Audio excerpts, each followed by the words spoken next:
ओम नमः शिवाय। बंधुओं, संस्कार की बातें चैनल में आपका स्वागत है। बंधुओं, आज मैं आपको भगवान शिव और माँ पार्वती की अमर कथा सुनाने जा रही हूँ। बंधुओं, जो कि भगवान शिव ने स्वयं माँ पार्वती को सुनाई थी। बंधुओं, यदि आपने हमारे चैनल को अब तक सब्सक्राइब नहीं किया तो जरूर करें और बेल आइकन दबाना ना भूलें, ताकि आपको हमारी आने वाली सभी वीडियोस की जानकारी सबसे पहले हो सके। बंधुओं, पुराणों में संस्मरण है कि एक बार माँ पार्वती ने बड़ी उत्सुकता के साथ बाबा श्री विश्वनाथ देवादिदेव महादेव से प्रश्न किया कि ऐसा क्यों है कि आप अजर अमर हैं और मुझे हर जन्म के बाद नए स्वरूप में आकर फिर से वर्षों की कठोर तपस्या के बाद आपको प्राप्त करना पड़ता है।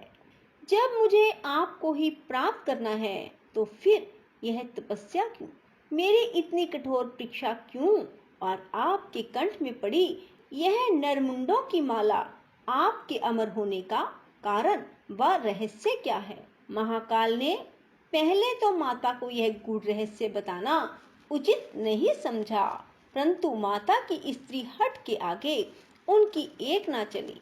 तब अंततोगत्वा महादेव शिव को माँ पार्वती को अपनी साधना की अमर कथा, जिसे हम अमृत की कथा के रूप में जानते हैं, इसी परम पावन अमरनाथ की गुफा में कही।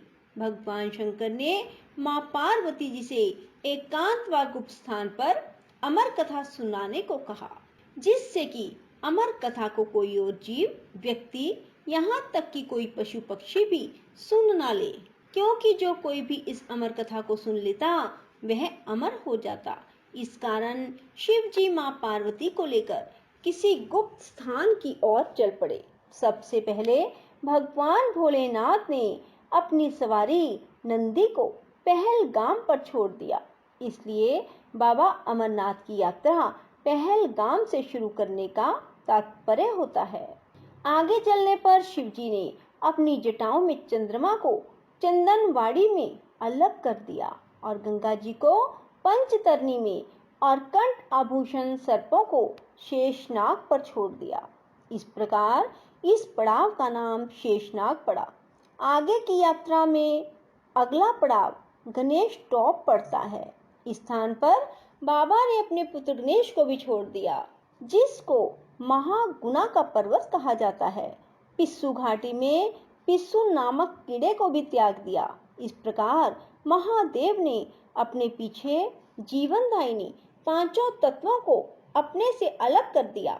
इसके साथ माँ पार्वती संग एक गुप्त गुफा में प्रवेश कर गए। कोई व्यक्ति, पशु या पक्षी गुफा के अंदर प्रवेश कर अमर कथा को न सुने, इसलिए शिवजी ने अपने चमत्कार से गुफा के चारों ओर आग प्रज्वलित कर दी। फिर शिवजी ने जीवन की अमर कथा माँ पार्वती को सुनानी आरंभ की। कथा सुनते सुनते देवी पार्वती को नींद आ गई और वह सो गई, जिसका शिवजी को पता ना चला। भगवान शिव अमर होने की कथा सुनाते रहे।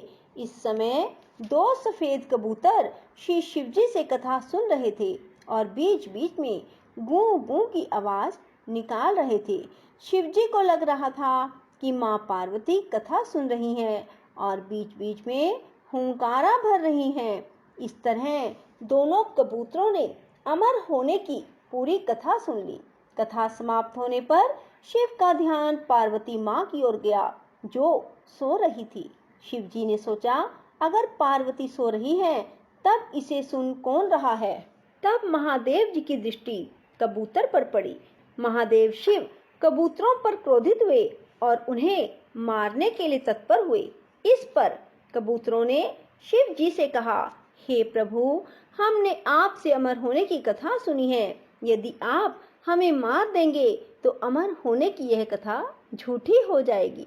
इस पर शिव जी ने कबूतरों को जीवित छोड़ दिया और उन्हें आशीर्वाद दिया कि तुम सदैव इस स्थान पर शिव पार्वती के प्रतीक चिन्ह के रूप में निवास करोगे। अतः यह कबूतर का जोड़ा अमर हो गया। माना जाता है आज भी इन दोनों कबूतरों का दर्शन भक्तों को यहाँ प्राप्त होता है। इस तरह से यह गुफा अमर कथा की साक्षी हो गई व इसका नाम अमरनाथ गुफा पड़ा, जहाँ गुफा के अंदर भगवान शंकर बर्फ के निर्मित शिवलिंग के रूप में विराजमान है। पवित्र गुफा में मां पार्वती के अलावा गणेश के भी अलग से बर्फ से निर्मित प्रतिरूपों के दर्शन किए जा सकते हैं।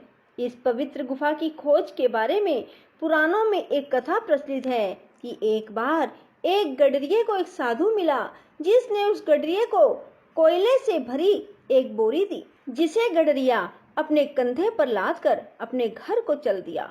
घर आकर उसने बोरी खोली तो वह आश्चर्यचकित हुआ, क्योंकि कोयले की बोरी अब सोने के सिक्कों की हो चुकी थी। इसके बाद यह गडरिया साधु से मिलने व धन्यवाद देने के लिए उसी स्थान पर गया जहाँ पर साधु से मिला था, परंतु वहाँ उसे साधु नहीं मिला, बल्कि उसे ठीक उसी जगह एक गुफा दिखाई दी। गडरिया जैसे ही उस गुफा के अंदर गया तो उसने वहां देखा कि भगवान भोले शंकर बर्फ के बने शिवलिंग के आकार में स्थापित थे।